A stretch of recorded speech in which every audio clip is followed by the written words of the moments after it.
अधीक्षक डॉक्टर विपिन ताड़ा के निर्देशानुसार नशा तस्करों, शराब तस्करों व कच्ची शराब बनाने वाले अपराधियों के विरुद्ध चलाए जा रहे धरपकड़ अभियान के तहत गंगो पुलिस ने गहन चेकिंग के दौरान बंजारा बस्ती ग्राम सांगाखेड़ा गंगो से छापा मारकर एक अवैध शराब बनाने की फैक्ट्री का भंडाफोड़ किया, जिसमें उन्होंने 50 लीटर कच्ची शराब बनाने के उपकरण व एक आरोपी कर्म सिंह को गिरफ्तार किया और इसके खिलाफ मुकदमा दर्ज कर माननीय न्यायालय के समक्ष पेश किया। सहारनपुर वरिष्ठ पुलिस अधीक्षक डॉक्टर विपिन ताड़ा के निर्देशानुसार चोरों तथा नशा तस्करों के अपराधियों के विरुद्ध चलाए जा रहे धरपकड़ अभियान के तहत थाना फतेहपुर पुलिस ने हाईवे पर खड़े ट्रक, कंटेनर, ट्रैक्टर आदि से डीजल चोरी करने में विलुप्त 3 अपराधी शमशाद अमजद तसव्वुर को एक स्विफ्ट डिजायर गाड़ी 35 लीटर डीजल व अन्य सामान के साथ थाना जनकपुरी के ग्राम बटनवाला के जंगल से गिरफ्तार किया और इनके खिलाफ मामला दर्ज कर माननीय न्यायालय के समक्ष पेश किया। सहारनपुर वरिष्ठ पुलिस अधीक्षक डॉक्टर विपिन ताड़ा के निर्देशानुसार चोरों, अपराधियों, नशा तस्करों तथा नशे का सामान अवैध रूप से ला रहे अपराधियों के खिलाफ चलाए जा रहे धरपकड़ अभियान के तहत थाना नकुड़ पुलिस ने गहन चेकिंग के दौरान एक आरोपी इरफान को हरियाणा मार्का की 18 बोतल चार्ली संतरा के साथ गिरफ्तार किया और इसके खिलाफ आबकारी एक्ट में मामला दर्ज कर इसको न्यायालय के समक्ष पेश किया। जनमंच परिसर स्थित कुसुम विहार सभागार में सहारनपुर स्मार्ट सिटी लिमिटेड के 5वें स्थापना दिवस का शुभारंभ माँ इतनी शक्ति हमें देना प्रार्थना से हुआ। सीनियर वेलफेयर सोसाइटी रजिस्ट्रेशन इसमें सहयोगी रही। स्मार्ट सिटी की सीईओ नगर आयुक्त गजल भारद्वाज ने सभी वरिष्ठ नागरिकों का अभिनंदन करते हुए कहा कि चेयरमैन मंडलायुक्त डॉक्टर लोकेश एम के नेतृत्व में स्मार्ट सिटी ने अनेक परियोजनाएं पूरी की हैं और बाकी परियोजनाएं भी पूर्ण होकर जल्दी ही आप सबके सामने आएंगी। उन्होंने सीनियर सिटीजन का अनेक योजनाओं में सहयोग के लिए आभार व्यक्त करते हुए विश्वास जताया कि स्वच्छता अभियान और पार्कों के रखरखाव में भी उनका सहयोग मिलेगा। सोसाइटी के संस्थापक अध्यक्ष K L. Arora, doctor P K. Sharma, R P. Sharma, A C. Papneja, R K. Verma, Rakesh Sharma, Ranjan Gupta, Jaipal Singh, K Garg, KL. Dabra व सरदार बवेजा आदि अनेक वरिष्ठ नागरिकों ने पार्कों, सड़कों, सफाई, पॉलिथीन, आवारा पशुओं, वृद्धाश्रम व नारी निकेतन तथा सुरक्षा व्यवस्था आदि पर सुझाव दिए। सहारनपुर गोविंद नगर स्थित सिद्धपीठ वैष्णव सिद्धपीठ महाकाली भैरव धाम मंदिर में 39वां महोत्सव बड़ी धूमधाम व हर्षोल्लास के साथ मनाया गया, जिसमें मां भगवती का जागरण किया गया, जिसमें मुख्य अतिथियों द्वारा मां की जोत प्रज्वलित की गई। इसके बाद माता रानी के भजनों पर श्रद्धालुओं ने खूब नृत्य किया। सुबह माता रानी की आरती में हजारों लोगों ने हिस्सा लिया और माता रानी की आरती कर आशीर्वाद लिया। इसके पश्चात प्रसाद वितरण व भंडारे का आयोजन किया गया, जिसमें हजारों लोगों ने भंडारे के रूप में प्रसाद ग्रहण किया। गोपाल मंदिर गोपाल नगर में आयोजित होली महोत्सव के कार्यक्रम में श्री धाम वृंदावन से पधारे कन्हैया जी व जालंधर से पधारे दुर्गेश शास्त्री द्वारा लठमार होली व लड्डू होली का वर्णन किया गया। सभी भक्तजनों पर इत्र की वर्षा विजयकांत चौहान ने की। वृंदावन से पधारे रसिक मंडल ने सुंदर रासलीला का मंचन किया।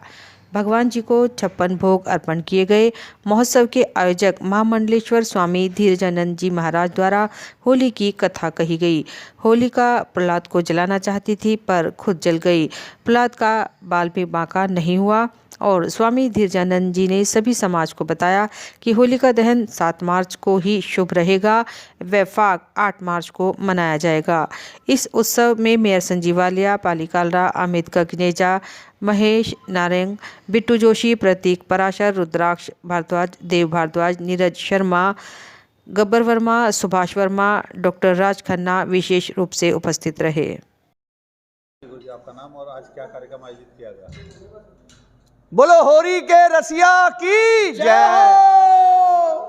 श्री राधा कृष्ण जी की विशेष कृपा, परम आदरणीय परम श्रद्धेय विप्र कुलभूषण इतिहास रत्न ब्रह्म ऋषि मदन लाल जी मदन, उनके पावन आशीर्वाद से गोपाल मंदिर गोपाल नगर में भव्य होली का आयोजन जो है आयोजित किया गया, जिसमें श्री धाम वृंदावन से ब्रज रसिक कन्हैया जी के द्वारा सुमधुर भजनों की प्रस्तुति और जालंधर पंजाब से आए श्री दुर्गेश शास्त्री द्वारा सुमधुर भजनों की प्रस्तुति पर झूमकर लोगों ने नृत्य किया।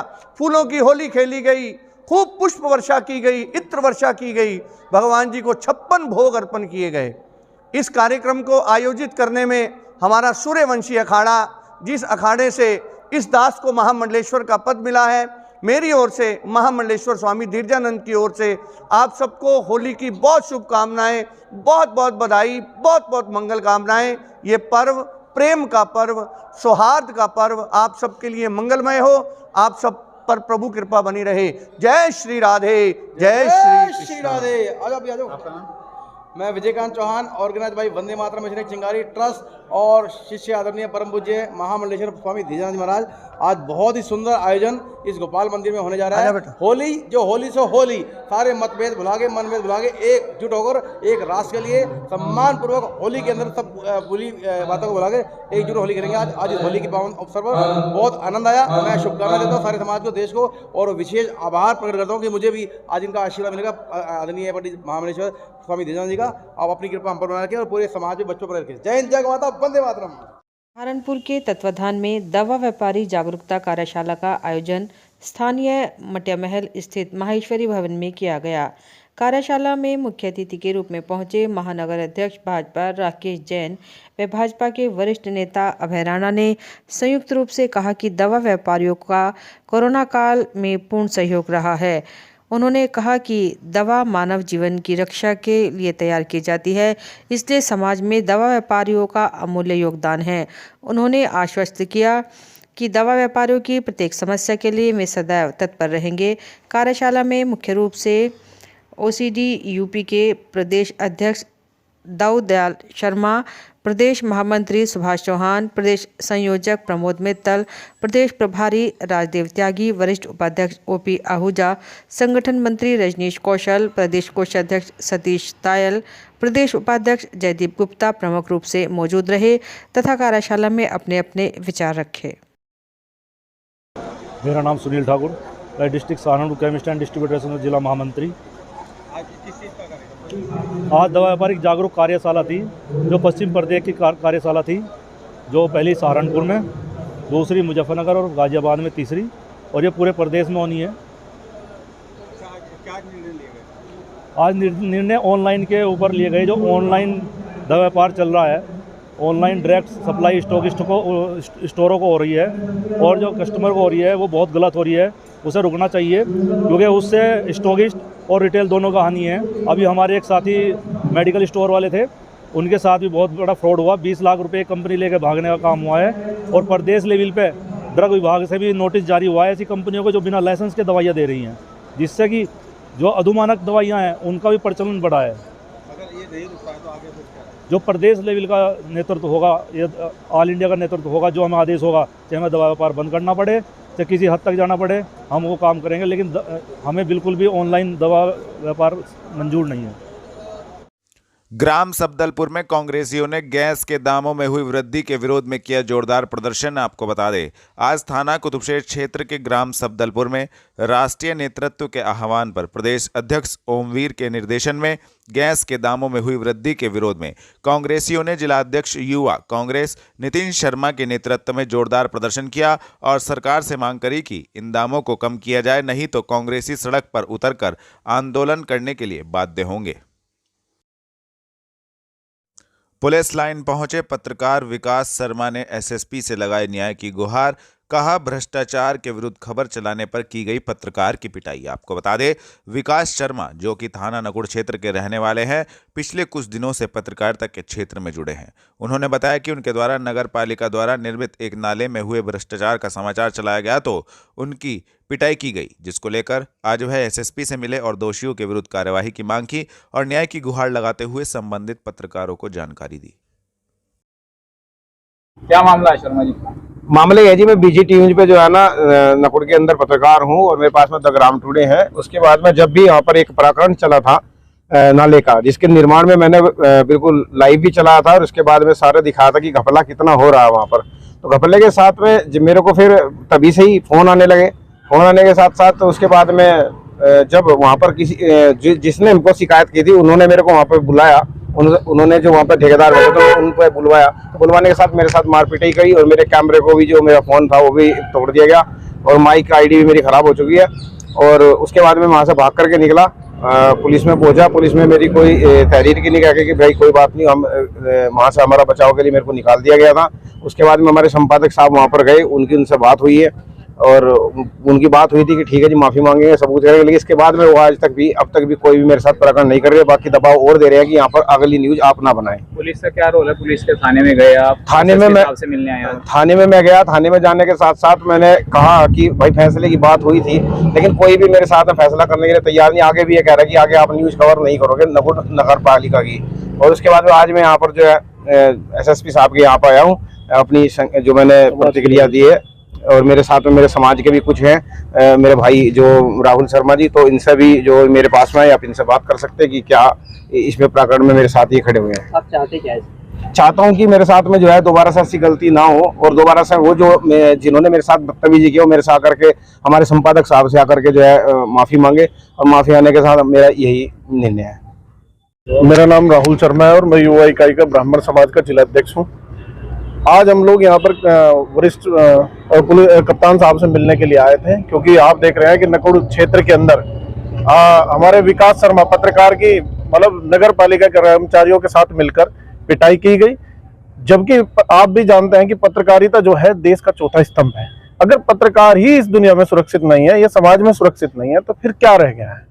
भ्रष्टाचार खोलना एक बड़ी बात है। अगर उसके खिलाफ हम बोल रहे हैं, अगर कोई भ्रष्टाचार फैला रहा है तो उसके साथ मार पिटाई करो। इसका मतलब सरकार के द्वारा ही ये पोषित गुंडे हैं, ठेकेदार नहीं है ये। अगर ये ठेकेदार होते तो ठेकेदारी करते। ये 16 इंच का फट्टा बताकर 4 इंच में बना रहे हैं और एक पत्रकार आवाज उठा रहा है, लेकिन ये आवाज को दबाने का प्रयास कर रहे हैं। तो इससे पता लगता है कि यह सरकार द्वारा पोषित गुंडे हैं, ठेकेदार नहीं है। हम आज कप्तान साहब से मिलने आए थे। कप्तान साहब ने इसमें यही आश्वासन दिया है कि जल्द से जल्द इस ठेकेदार और इसके साथियों पर जल्द ही कार्रवाई होगी। अगर कार्रवाई नहीं होगी तो हम लोग एक आंदोलन के रूप में समाज के लोग इकट्ठा होंगे और कप्तान साहब से दोबारा मुलाकात करेंगे। रेलवे रोड निकट जनमंच सभागार में नेहरू युवा केंद्र द्वारा कार्यक्रम किया गया आयोजित दी जानकारी। आपको बता दें, भारत इस बार G20 की अध्यक्षता कर रहा है, जिसको लेकर नेहरू युवा केंद्र द्वारा जनमंच सभागार में एक कार्यक्रम आयोजित किया गया, जिसमें मुख्य अतिथि के रूप में कैराना सांसद प्रदीप चौधरी पहुंचे, जिन्होंने कार्यक्रम की शुरुआत दीप प्रज्वलित कर की। G20 की अध्यक्षता भारत को मिली है, उसी के निमित्त युवाओं के द्वारा अपनी प्रतिभा का प्रदर्शन किया गया। G20 के बारे में अपने विचार व्यक्त करना, उसी के निमित्त आज यह कार्यक्रम आयोजित किया गया, जिसको लेकर संबंधित जानकारी दी। क्या कार्यक्रम है? आज जनमंच सहारनपुर के अंतर्गत नेहरू युवा केंद्र के तत्वाधान के दौरान G20 की जो अध्यक्षता हमारे भारत देश को मिली है, उसी के निमित्त युवाओं के द्वारा अपने प्रतिभा का प्रदर्शन करना, G20 के बारे में कुछ विचार व्यक्त करना, उसी के निमित्त आज का कार्यक्रम यहाँ रखा गया था। और निश्चित रूप से उससे देश को बहुत बड़ा लाभ आने वाले समय में होने वाला है। और मैं समझता हूँ कि जिस प्रकार की अध्यक्षता हमारे देश को ये मिली है, क्योंकि हर प्रकार के सेक्टर में हमारे देश ने अग्रणी भूमिका निभाने का काम किया है, और विशेषतया अर्थव्यवस्था को बेहतर बनाने के उद्देश्य से और इन सभी पहलुओं को ध्यान में रखते हुए आदरणीय मोदी जी के नेतृत्व में भारत को ये G20 की अध्यक्षता का अवसर मिला है, जिससे हम सब देशवासी बड़े लाभान्वित होंगे और बड़े हर्षोल्लास से इस प्रकार के कार्यक्रम का आयोजन करने का काम किया जा रहा है।